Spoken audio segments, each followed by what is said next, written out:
Hello, Esther Ham. I heard that on tape and it sounded wonderful.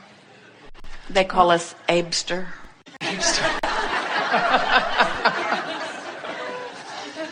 It matters not. I think I'm on my next path for the second half of my life, and I feel really excited about it. And I'm struggling with how to deliver it. Well, that's not your job, so stop struggling and let it unfold. Okay. Well, I'm looking for some guidance in how to let it unfold. Stop fussing about it. Okay. I'm a neuropsychologist, and we've discovered enormous and wonderful things about the fact that we don't have to have dementia, that we can recover from brain injury, that we don't have to get sick, and that you don't have to look forward in your later years to either being poor or dying of some horrible disease, which are all prevailing fears that the medical profession has created and the market crashes have created in our population. So you're saying that the majority of the people who surround you and always have given the majority of their attention to the conditions that surrounded them and therefore offered a vibration, but they don't have to do that. Yes. Good. That's a very good thing to say. And I've decided to start imparting a lot of this new information about wonderful things we've discovered about the brain until you're 80, 90. It never stops growing. Of course, people don't really realize that. They think it's dying from day one because that's been what they've been told. And I've started telling it to friends of mine who are nuns, because I used to be a nun, and I decided to go and share some of this with them and see how they reacted to it. And they're thrilled because, of course, they believe. And when they hear something, they recognize it. I don't find my patients reacting the same way, especially those that don't have belief. And I'm trying to understand what it is their desire that I can relate to, that I can move, or I can share information at where they can receive it. Well, when you know what you know, so here's the desire that you are asking for that is born out of all of this. I want, you're saying to the universe, I want words, examples, and methodology to help people understand that they can have what they want. Yes. So now that desire is out there. That's a done deal. In other words, that methodology now exists in your vibrational escrow. The path for it to unfold now exists in your vibrational escrow. So now, we love giving this to you in this way. How will you know when you are moving toward this that's waiting for you in vibrational escrow and when you're not? Mm-hmm. How will you know? When I'm moving towards it, I'm loving it. When you say things like, I know it is possible, you move toward it. When you say, the nuns get it, you move toward it. When you say, but my patients don't, you move away from it.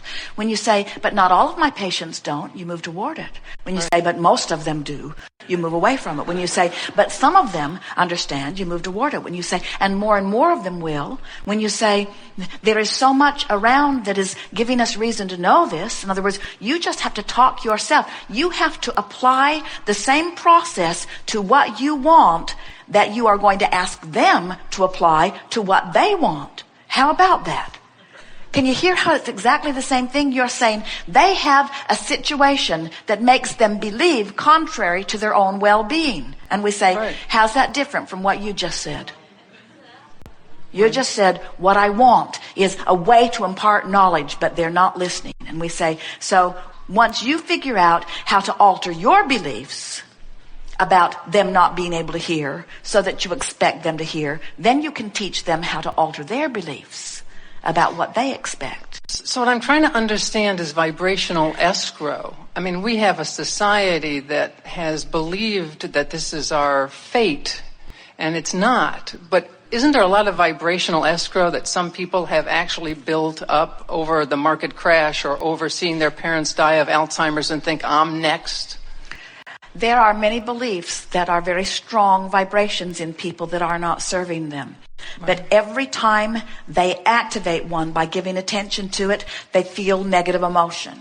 And if you can help them understand that that negative emotion is them refusing to let themselves thrive in the way that life is causing them to try to thrive, now you've got somebody who can understand. In other words, if you can help them understand the power of the direction of their own thought, you will begin to have example after example that in time the medical community can point to. We want to talk a little bit about this dementia and Alzheimer's because we want to say to you that there are people who have been resistant for a good deal of their life experience, who now, frankly, have deciphered enough of life that they are now withdrawing from it. And the dementia that they feel is not a bad thing from which they need recovery. It's their easy release into non-physical. In other words, consider this. So what they want is well-being, and what they want is to remember who they are, and what they want is wellness, and what they want is freedom, and what they've got is pain and discord. What they've got is a life that they do not enjoy anymore. And so as they withdraw their attention through the dementia from these things that have got them pointed upstream, they allow their boat to turn a little, and they allow their boat to turn a little, and they allow their boat to turn a little. And then as they stop the resistance, their boat turns and they go right into non-physical, where all that they seek is. Hadn't thought about it in that way at all, had you? No, I usually think of illness of any form as something we don't choose. Well, we are not saying that anyone would choose it, but often it's the path of least resistance. That's why people choose drugs. The drug makes them feel better because the drug causes them to defocus. And when they defocus, they stop pushing so hard in opposition and they begin going with the flow a little bit more. And so you're really onto something. We love it that you are understanding that the power of the mind is what it is, and that anyone can accomplish anything. We want everyone to understand that there is no disease that a person cannot receive full recovery from, because the disease is just the way it is so aptly named. It is opposition to ease. And when you stop the opposition to ease, the ease begins to happen right away. And we think that the thing that keeps more of you from understanding these basic laws that are so prevalent and so easy for us to discern and acknowledge. We think the thing that trips so many people up is that it doesn't feel like enough for them to just stop pointing in opposition and to get turned in the stream. They want more immediate results. And as a result, they are not happy enough in the relief that they keep finding the relief. In other words, if once you stop turning against the current and you let the stream begin to carry you, if you now know what that means, the momentum will pick up and your life will get better and better right away. But if when you turn and you feel a little relief and then you say, but it's still not enough because what I want is still so far away from me, now you turn back again. And it's that propensity, that's that human propensity that you are struggling with. It's that propensity to notice what is, and that's why we pointed out to you just now, you've got it too. That propensity to say, but this is where we now are, and this is where we want to be. And we say, you've got to be happy that you made the turn. And that has got to be enough. That's what you've got to convince people of. Let the patients that you're working on say in your own mind, and say it over and over again as you are getting ready to interact with anyone, they are where they are.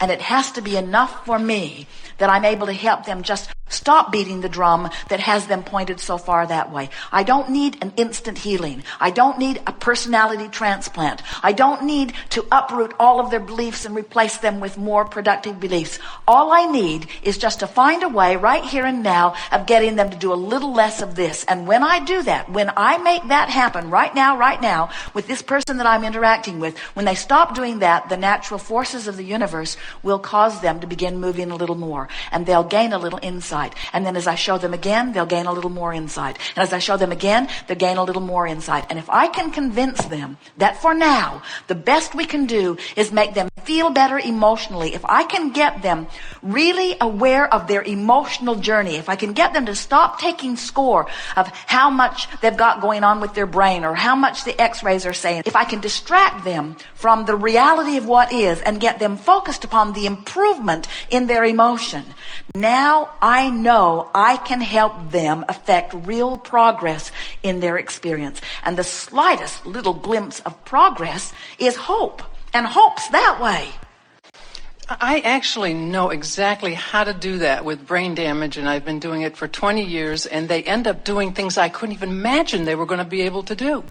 But dementia confuses me. That's because dementia is not that which they are intending to recover from. It is their way, their easy way into non-physical. So it really is their choice. It is the path of least resistance to get them to the full functioning being that they are. But they're at the place that they have to die to get there. Mm-hmm. Okay. That's why Esther noticed with her mother, as her mother was experiencing very powerful dementia. And at first, Esther wanted to coax her back because there were times when she was more vivid and alert and times that she just wasn't. And of course, Esther enjoyed those vivid times more. And so Esther selfishly wanted to sort of encourage that. But in time, she came to understand that that was sort of working against the bigger plan that her mother had going on. And so Esther was satisfied to allow her mother to find that way of withdrawing. Mm-hmm. Mm-hmm. There are a lot of people that are tired of living and afraid of dying. Yeah. They need dementia. Yeah. Well, on that happy note. It actually Well, is. it's happy for us. You should see the parties we have as you reemerge into non-physical. Oh, what a party it is. Oh, as someone withdraws their attention and whoosh, comes into non-physical, the first thing that happens, you should hear it. In fact, you can tune into it if you want to.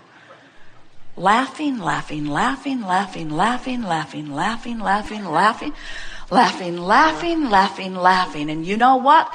Not us. We're not laughing. When you already know the end of the joke, it's not as funny.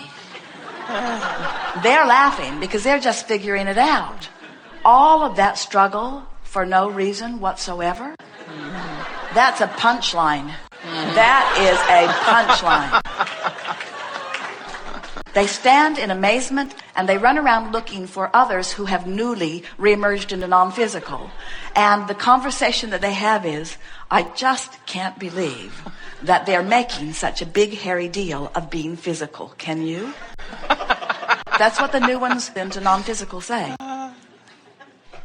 All that consternation and all that struggle, when all along we had it, all along we were worthy, all along you can't get it wrong, all along we never get it done, all along the whole earth experience was for the expansion of the universe, which is inevitable, so there was no way we could fail. The worst we could do is just screw up our own life and keep ourselves from joy. That's the worst thing that could happen. That's what they say. And we're wanting you to understand that it's time to stop doing that. It's time to turn and go with the flow and be the joyful beings that you are. Because you can't get it wrong and you never get it done. And you are doing your part by being here. And it's time for you to begin enjoying and embracing the magnificent addition that you are personally, specifically offering to this expanding universe. And when you let you in on what you have accomplished, you feel fabulous. And when you deprive yourself of even a small part of it, you don't feel so good. It's just that simple. There is great love and respect and appreciation for the worthiness of that which is you. And for now, we are completely satisfied and complete.